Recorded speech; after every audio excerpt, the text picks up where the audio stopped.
Àjànàkú mo tún gbọ́ pé ìjọba tún fẹ́ fi pọ́lídé kòró kò ní ṣaláì má rí bẹ́ẹ̀ torí pé àwọn ọmọ orílẹ̀-èdè yìí ò mọ ohun táwa ń ṣe. Ọ̀tọ̀ ní kéèyàn ó lógun, ọ̀tọ̀ sì ní ká tún mọ irúfẹ́ ogun tí ń jà wá. Mẹ́bí tá a bá mọ orísun ogun tí ń jà ni la fi lè rí solution síbẹ̀. Ọmọ tí òyìn tó ń gba promotion bá a gbérú wọn fò wọ́n padà jẹ́ tán lójú táyé. Tá a bá ń tá ká máa tọ̀ ọ́ kó má padà wá dẹran onídìí ló jẹ́ ìmúgbẹ́ta. Ká sọ ohun tó tọ́ lásìkò tó tọ́ la fi lè jagun tí ń bẹ ńlẹ̀ lájàyè. Kòró ń lọ kòró ń bọ̀, kòró ò lè dẹ́kun ọṣẹ́ tí ń ṣe lálẹ́dẹ̀ àgbáyé.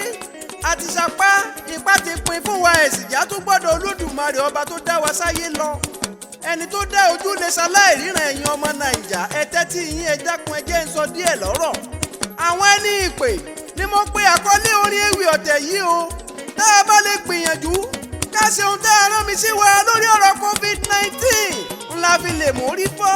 Ẹ jẹ́ àkọ́kọ́ gbàgbé ń pa ṣọ́ọ̀ṣì àbí mọ́ṣáláṣí tó ní kálukú wa ti gbé ìsìnlú wa tiwa. Ẹ jẹ́ àgbàgbé ń pa ifá tá a ní Ọ̀rúnmìlà bàbá Àgbọnnìrègún. Ẹ jẹ́ àfọwọ́sowọ́ kájọ jagun tí ń bẹ ńlẹ̀ lájàyè. Ṣé kí n mọ́tàn yín o COVID-19 lógun tá a ní láti bájà ara wa kọ́ ìjọba sì kọ́. Ọ̀gọ̀rọ̀ orílẹ̀-èdè ló ti mọ kòrónà lọ́rùn, ohun gbogbo ló ti polúkúrúmuṣu.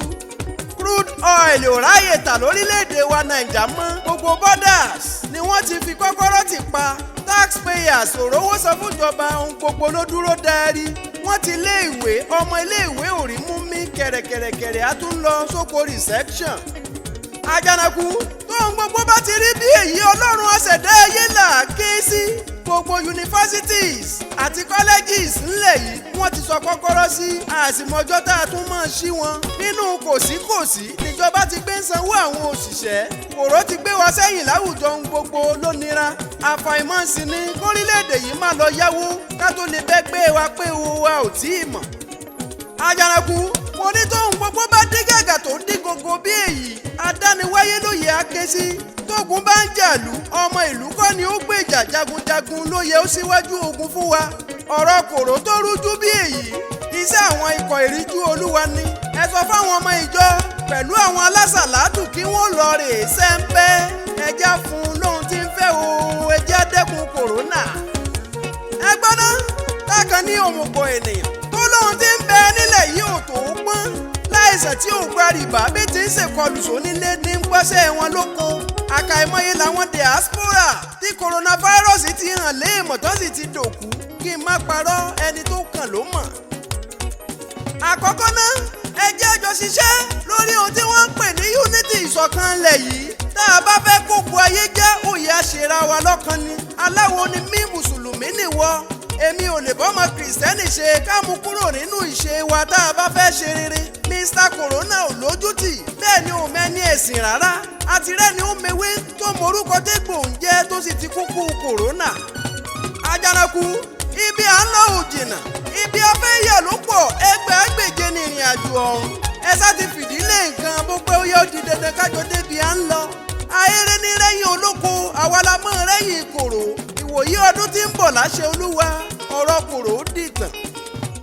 Àkọ́kọ́ náà kòrónàfáírọ́ọ̀sì tí mú gbogbo ayé sá kíjokíjo tí fojoojúmọ́ ayé ràn mọ́ bí iná ọyẹ́. Mẹ́bí ilé Ọlọ́run lórílẹ̀‐èdè Amẹ́ríkà ló ti ṣẹ́yọ nígbà tó kọ́kọ́ dé. Ọ̀sẹ̀ kìíní ọ̀sẹ̀ kejì ìgbà tí ó sì fi dọ̀sẹ̀ kẹta ó ti doníranto. Ìgbà tí ó fi gbẹ́nu lé ọ̀sẹ̀ kẹrin 77% of members ló ti lùgúdẹ ni wọ́n sì ti wólẹ̀ fáìsàn. Ṣé ẹ fẹ́ gbọ́ o? Ká sílẹ̀kùn ilé Olúwa kọ́ lóhun tó yẹ ó jẹ wá lógún lásìkò tá a wà yìí. Bá ó ti ṣe rẹ́yìn kòró lóhun tó yẹ ó ká wa lára. Ẹ má ṣe jẹ́ àfẹ̀tẹ̀ sílẹ̀ ká pa làpálàpá. Ọ̀pọ̀ ló ṣe pé sálárì tí wọn ò rí gbà ní mú wọn pa lantia. Ọlọ́run ló yẹ á ké pè lásìkò tá a wà yìí. Ẹ jẹ́ á ké pe ẹni tó dá wa sáyé o tó pọ̀ ní wòsàn. Ẹ jẹ́ kí federal government òun ránṣẹ́ sáwọn adarí ìjọ nínú àwọn kìrìsìtẹ́nì pẹ̀lú àwọn mùsùlùmí tó bá ṣeé ṣe wọ́n sì lè lọ bá wọn oníṣẹ̀ṣe kí wọ́n ṣagbára tiwọn. Ẹ ránṣẹ́ pé bàbá Adébóyè, ẹ pé pásítọ̀ Kúmúyì, ẹ pé pásítọ̀ Oyèdépò, ẹ rán ni sí pásítọ̀ Paul Enochi, ẹ pé àwọn sèéèkì pẹ̀lú àwọn oníṣẹ̀ṣe àgbáyé. Ẹ lọ sẹ́sà òkè, ẹ lọ pé JP àṣẹ òní, ẹ rántí kẹ́ ẹ lọ pé Genesis Global ọmọ Ògúndìpẹ̀.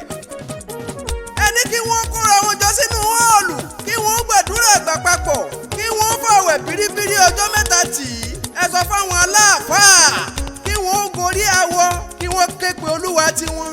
ẹ sọ fáwọn onífá kí wọ́n gbọ́ pẹ̀lẹ́ kan jẹlẹ̀ káwọn agbo dẹ́kun kòrónà. ẹ jẹ́ kí wọ́n lọ fún 3 days marathon prayers péré kí local government ó gbàdúrà àgbà papọ̀ at the maximum of 20 people káwá wo ohun tó lúwa ó ṣe. káwọn pásítọ̀ pẹ̀lú àwọn aláàfáà nílùú kọ̀ọ̀kan bá wọn kópa. ẹni kí wọ́n gbàdúrà jọgbà at the same hour the same day at the same time. olùpá máa lé kòró tèfètèfè. ìdí abá ni pé nínú àwọn bíi 20 ènìyàn nínú àwọn ikọ̀ ìríjú olúwa dandan ni ká rí òjíṣẹ́ ọlọ́run àyànfẹ́ tòótọ́ láwọn tó ṣe pé wọn ò gba nǹkan tì lọ́wọ́ olúwa irú wọn ń bẹ lára wọn. káwọn mùsùlùmí ó bọ́ sórí àwọ kí wọ́n pọ̀ ọlọ́run Allah lórúkọ tí ń jẹ́ gbangba ló dá mi lójú ọlọ́run ó gbàdúrà. ẹ jẹ́ àjọ sáré wọnú bíbélì láyé Ẹ́sítà ìṣẹ̀lẹ̀ bí irú èyí ti ṣẹlẹ̀ tọ́lọ́run sì padà gbà wọ́n. Ámánì tó nípinnu láti pa gbogbo àwọn ọmọ Júùdù ẹ dákun ẹ mọ̀ bá mi ká lọ. ẹ jẹ́ kí gbogbo àwọn ìránṣẹ́ olúwa tá a ti ń gbórúkọ wọn lókèrè rí ránṣẹ́ pera wọn jọ kí gọ́ọ̀mẹ̀ntì ó pèsè họ́ọ̀lù fáwọn èèyàn wọ̀nyí ẹ jẹ́ kí wọ́n jagun COVID-19 lájàyè. ṣé ẹ gbàgbé pé àwẹ̀ bíríbírí ọlọ́jọ́ mẹ́ta ni Ẹ́sítà paláṣẹ pé kí wọ́n gbà tógun sì padà ṣẹ́ káwọn tó wà nílùú bíi Ìbàdàn Ifẹ̀ Ẹ̀sà Òkè látòrí bàbá wa JP Àṣẹ Òní ó sára wọn jọ kí wọ́n ké polúwa. ìwé Dítárónómì ẹ ti gbàgbé tóun gbogbo bá rújú Ọlọ́run ṣetán láti wo orílẹ̀-èdè wa sàn tá a bá lè ké polúwa. 3 days làwọn adarí ẹ̀sìn wọ̀nyí nílò láti ṣẹ́gun kòrónà. ìgbà tó gun ṣẹ́ríà dé ń kọ́ bíbélì jẹ́ ó yé wa ohun gbogbo ló dí gágá bí ìgbà tá a wà yìí ohun gbogbo ló le kókókó bí ojú ẹja fún wọn débi pé ọmọ ara wọn ni wọ́n ń pa á jẹ. àtúgbọ́ pé wọ́n ní kí wọ́n lọ gé Èlíṣà lórí ikọ̀ ìríjú olúwa ni tó fi lajú tóhun gbogbo fi olúkúrúmuṣu. orí Èlíṣà ni wọ́n fẹ́ lọ gé. Èlíṣà ké olúwa lóhùn réré ó ní kí wọ́n gbóhùn olúwa ó ní tí ó bá fi dìwò yí ọ̀la ohun gbogbo ó ti ṣẹ́nu rẹ̀. irọ́ lójú àwọn kọlọ̀rọ̀ sí ìgbà tí ó sì fi dọjọ́ kejì ẹ má jẹ́ ń tàn yín gbogbo ogun Síríà gbogbo ogun tí ń fi àwọn Samaria lápẹ́ nígbà yẹn lolúwa ṣèkọlù sí. wọ́n fọ ohun gbogbo tí wọ́n nílẹ̀ wọ́n na pápá bora àtẹrù àtóúnjẹ tó tó bódìdí ìlú fún odidi ọdún kan àbọ̀ ni wọ́n fi ilẹ̀ láì wẹ̀yìn wò. Aláwù ló fi rán ẹ o. Àbàṣẹ. Aláwù Rábì ló fi rán ẹ o. Àbàṣẹ. Àlùfáà Ọlákúnlé Síbáù Akọ̀fẹ́. Àbàṣẹ. Àtìkùnà Láwù ló gbé dóde o. Àbàṣẹ lọ. Ìwòsàn foríṣiríṣi àrùn. Àtoríṣiríṣi. Ìlànà ìṣẹ̀ṣe àti ìlànà Islam. Ẹ tètè máa. Àwọn kì í fògùn ẹ̀fọ́rí wọnú rírun o. Ẹ tètè máa. Ṣàgànnìyàn ni yára máa bọ̀. Ẹ tètè máa. Ṣé wọ́n ń wọ́nà àbáyọ lórí iṣẹ́ ẹ ni? Ẹ tètè máa bọ̀. Aláwù ló fi rán wọn o. Ẹ tètè máa. Àfáà Ọlákúnlé Síbáù Akọ̀fẹ́. Ẹ tètè máa bọ̀. Ẹ tètè yára máa bọ̀. Ẹ tètè máa bọ̀. ògbójú oníṣègùn kan bẹ nílùú Ìlobù tí mo fẹ́ ròyìn rẹ̀ fáwọn ẹ̀dá. àfáà tó dáńtọ́ tó mọ bí tá a ti ń kọwọ́ bogun ti ń jani. Alhaji Ọlákúnlé Musbau Akọ̀fẹ́ aka Asibunallahu ẹ máa da gèrègèrègèrè. òtítọ́ ló délẹ̀ yìí mo kí ọ kú oríire. àwọn kì í lo oògùn ẹ̀fọ́rí fẹ̀yìn dídùn ọ̀gangan ọ̀nà lálákè sọ lórúkọ iṣẹ́ tiwọn. tó bá ṣe pé ìlànà mùsùlùmí ni ó sì jẹ́ tètò ìbílẹ̀ àwọn tó láyé ń gbọ́wọ́ wọn dákẹ́lú kẹlúkẹlú kẹ̀ǹkẹ́. gan ni ya fi jí ìròyìn òtá fojúbà Asibunallahu ẹni tá a fi ṣe ìtúsílẹ̀ àwọn ìwòsàn rántí wa ni. ká sọ̀rọ̀ èèyàn ká bá bẹ́ẹ̀ ni yọ̀ ọmọ ẹ̀dá. gbogbo ẹni tó ti gbọ́ṣẹ́ wọn ni wọ́n yin ìlú wa. ọ̀pọ̀ lẹni táwọn ayé ń pè lágàn tó sì ti rán ọmọ pè ránṣẹ́. àlákàlà tàbí àìtẹ́gbẹ́ lógun tí ń jà ọ́ tó fi ń ronú àti gbé gànmọ́lẹ̀ jẹ. oníṣẹ̀ṣe ni Alhaji Ọlákúnlé Musbau pẹ̀lú àáfàá Jálàbí àbí Promise and Fail lógun tí ń jà wọ́ ọjẹ́ yọjú sí. ọ̀nà méjèèjì lọ́ba mímọ́ fi rán wọn sí wa. ogun àmúbọ́ ní ń jà ọ́ ni mo fọlọ́run búra tó o bá lè yọjú sí wọn. irúfẹ́ ogun yìí ó wò tí ń jà ọ́ tó o bá lè yọjú sí Alhaji Ọlákúnlé Musbau aka Asibunallahu mo kí ọ kú oríire. head office wọn bẹ nílùú Òbú Àṣàkẹ́ fẹ̀yìn tìlú Èkó Ìbàdàn Ògùn pẹ̀lẹ́yìn tí ń gbé nípínlẹ̀ Ọ̀ṣun. tẹ́ ẹ bá ti wọ̀lú Ìlobù ẹ gbọ́kadà tí ń lọ sí ìlú Aró junction. tẹ́ ẹ bá ti débẹ̀ ẹ rí bánà kan gèrè wò ẹ gbá wọn láago +234 083 618 1325 tàbí +234 082 333 2614 tàbí +234 083 512 5488 bẹ́yìn tẹ́ ń bẹ ní Niger State branch office wọn ń bẹ ní Kwakungu Nice Travel Park lẹ́gbẹ̀ẹ́ KK Field ní Minna. Ẹ pè wọ́n sórí àwọn numbers wọ̀nyí +234 083 618 1325 tàbí +234 082 333 2614 tàbí +234 083 512 5488. gbogbo ẹ̀yin tẹ́ ń bọ̀ láti Àbújá, Lọ́kọ́jà, Kaduna, Súlèjà tẹ́ ẹ bá ti débẹ̀ ẹ dákun ẹ gbá wọn láago. ó káre o ọmọ Ìlóbù Àṣàkẹ́ mọ̀ báṣẹ́ lọ à ń gbádùn ẹ̀. ṣé báwọn arọ pẹ̀lú àwọn adẹ́tẹ̀ tí ń bẹ nínú ìlú débi ti fẹ́ yọ wọ́n lójú ṣé báwọn ni wọ́n pinnu láti lọ sẹ́yìn odi nípinnu pé kí wọ́n ṣàtìrò oúnjẹ jẹ tí wọ́n bá lè kú káwọn ó padà kú ṣebí káwọn ó ti rò oúnjẹ jẹ lóhun tí wọ́n ń gbà lérò. ìyàlẹ́nu ló jẹ́ nígbà tí wọ́n débẹ̀ tí wọn ò rí èèyàn àyàfi oúnjẹ ọ̀fẹ́ wọ́n jẹ wọ́n mu wọ́n yó wọ́n tún dì lọ́lé fáwọn tó ń ṣojo. àjànàkú ní báwọn tó dé àárín ìlú ni wọ́n ròyìn ohun ojú wọn rí. àsọtẹ́lẹ̀ wòlíì ikọ̀ ìríjú Ọlọ́run ló ṣẹ mọ́ wọn lára kì í ṣoògùn.